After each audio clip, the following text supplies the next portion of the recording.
Hey guys, so like we talked about at the sales meeting, there's going to be a new video that comes out, and this is it for you guys to be learning how to do the quote. So I'm going to kind of walk you through the steps now. I've always told you guys that if you're going to start anywhere in the system, when you're adding something new, it's going to be from the company. When you're doing a quote, you're actually going to do it from the contact, but the company should already be listed on there. There is a little bit of a glitch in the system, but go through it using these steps and it'll change over when necessary. So the first thing we're going to do is we're going to go under sales, we'll go to contacts, and go ahead and wait for that to come up. From here, you're going to go ahead and search for whatever contact that you're doing the quote for. So I'm going to use one of my fake accounts. Search from here, and I open up Quick Draw.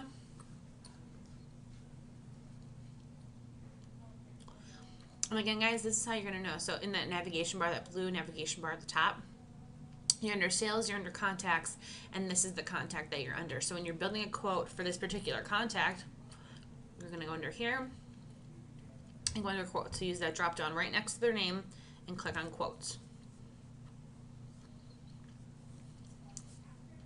This is going to go ahead and pull up all of the quotes that I've done for this contact. I know you guys, some of you have asked me about these different headlines on here, and I don't want you to pay attention to any of them. All I want you to do is focus on clicking Add New Quote.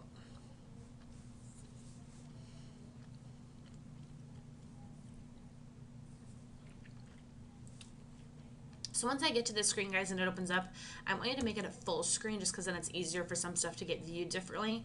As you can see right here right now, so there's a customer, the customer's name is here and here. So this should actually be the company name. If you guys want to change it, you're more than welcome to. It doesn't really matter either way, but potential customer should be the company name and the contact should always be the contact's name. So for training purposes, I will show you how to change it in the future. When you guys open up quotes from the contact, the company should automatically populate in there. So again, I'm going to click off kind of to the side of it. When it turns blue, I can hit backspace, and I'm going to type in the company that they work for. Do that and click enter. The difference between, so obviously you see Baba Booey here and like a Baba Louie Restoration, like how they work for. So that's actually a contact, and you can tell because there's like a business card kind of next to them. Whereas with Baba Louie, there's kind of more like this filing cabinet kind of thing. So that's the actual company. So I'm going to click on there. You guys definitely have to fill out a project name so it keeps kind of those projects separate from one another. If you ever wanted to search for them in the system, it makes it a lot easier for you guys and for Debbie and myself and whatnot. So I'm just going to go ahead and do test, new quote, November. And the tax exempt line is automatically going to populate to no, but if you do have their tax exempt number, it would obviously help Paul, Debbie, Karina, all those guys out a lot. So if you were to click yes, you can type in, it populates a little box for you to go ahead and type in the number there. I'm going to type in 100. Job type. Now when I select job type, guys, I want you to pay attention to what happens over here too. Ready? So if I click industrial, the industrial price list automatically populates. You see that? So if you click documents, it'll be a water job or the water price list. Obviously, if you click water, it's water price list. Catastrophe is water price list. But yeah, so they're already the corresponding price list depending on what job type that you pick. The effective from and effective to, all I want you to do is worry about the effective from. You're going to choose the date that you're sending the quote to the customer. So more likely the date that you're actually building it. So I'm going to pick today. And if you kind of click off of there, you'll see that this automatically populates to 60 days out. So this is how long the quote is effective until. This is the date that they have to, that these prices are kind of set and locked in stone. Now, all of the red asterisk stuff is filled in. So at this point, you guys can go ahead and click save in the upper left-hand corner. And you can see that it's thinking down here with those that little circle going around. That means that it's processing it. As you guys can see, the company that's listed here, the bill to address is automatically populated for you. Now the ship to stuff, if you go kind of next to the address where it says ship to and then it says address, if you click next to it, it changes to will call as well. So depending on where you're taking it, whether there's an actual address you guys are dropping it off at, or if someone's going to pick it up, it changes that information for you.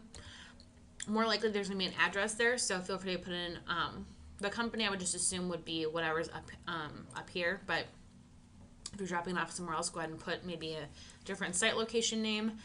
The address is always obviously editable for you to edit over here as well for the ship to. contact if there's a certain technician or someone you're supposed to meet at the site. I'd go ahead and type their name in there. Email address isn't necessarily super important, but again, that's for you guys. And I would definitely put in a phone number. So the second that you get there, who are you supposed to call? Who are you supposed to get in contact with? I would list their phone number there. The rental start and end date. Obviously, I know you guys don't always know that, but start date would be super important to come back in here and edit it once it is, once a construction job does break ground and we're finally bringing the equipment over there. So if you guys can come back into the system and fill this out whenever you're ready, again, helps Debbie out a lot. This area right here, I want to point out, because this is where you're going to discount the entire quote. Discounting a line item you're actually going to do in the actual, when you're adding the actual product.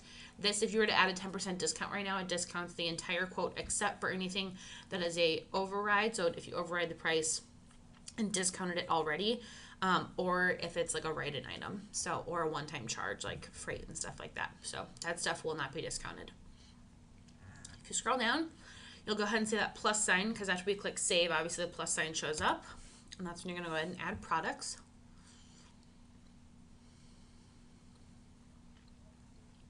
So again, would help Debbie out a lot if you guys put for a specific item, if you know that this item goes on, starting next month and it'll be done in December or January, putting the dates in there.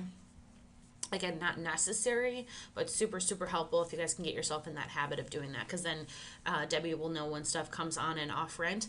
That also is going to help for not the EMS sheets, but the billing worksheet, I believe. It goes ahead and it's going to transfer over from CRM into a separate sheet, so you guys aren't filling this out twice anymore.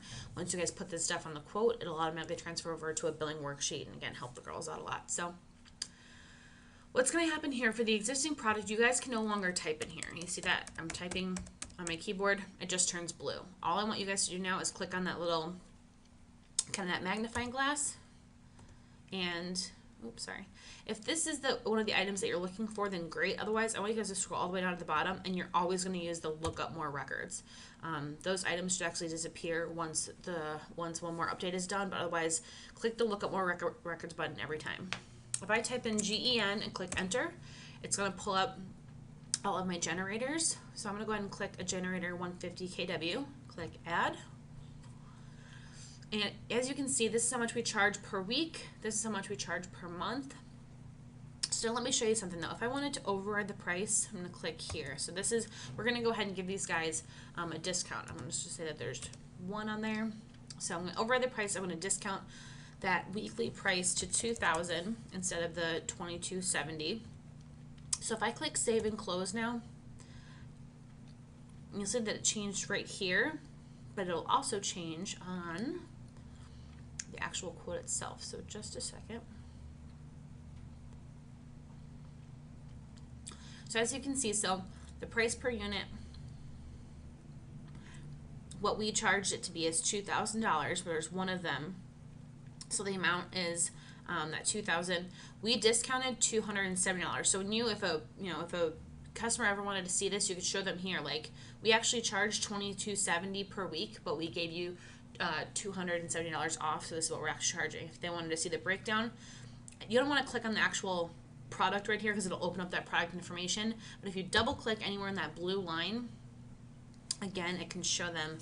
I don't think the guys are really at your computer too much looking for that information, but I will show you guys here too. So as you can see, this first box right here shows what we originally charged for it, and then this box right here shows what we discounted it for. So again, price originally is here, discounted rate is going to be here.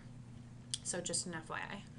So if I were to click save and new right now, and automatically save that one obviously already over here, I'm going to do another existing product. Click over here and click look up more records. I'm going to say dehumidifier. We're going to do a 12,000. Click add. Type in the quantity. We'll type 2.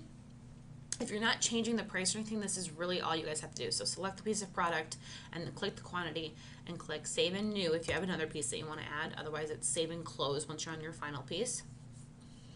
So we're going to do one more here to show you an example.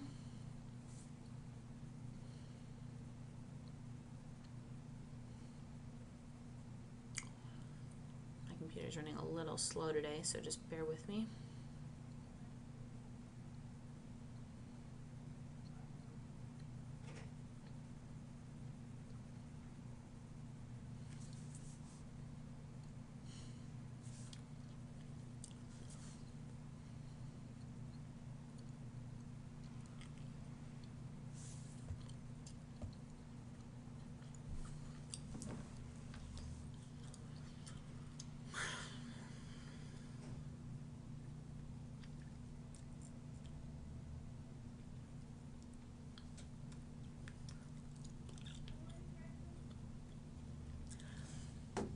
Okay, so then we'll add one more. We're going to go ahead and add freight this time. So again, click the little magnifying glass, look at more records, and then if I type in freight, this is one of the things that make sure that box is checked right here, that's highlighted in blue, and then I can click add. But this is one of the things I showed you guys at the sales meeting where, like if I click save right now, oh, I'm sorry, I have to provide a quantity. So I'll just, obviously the freight's just going to be 1 every time because it doesn't really matter. You guys are only going to be charging it once, but you have to put the quantity in there. So just make it 1. The pricing for this is actually automatically going to be 0. So what I want you guys to do is you're going to override the price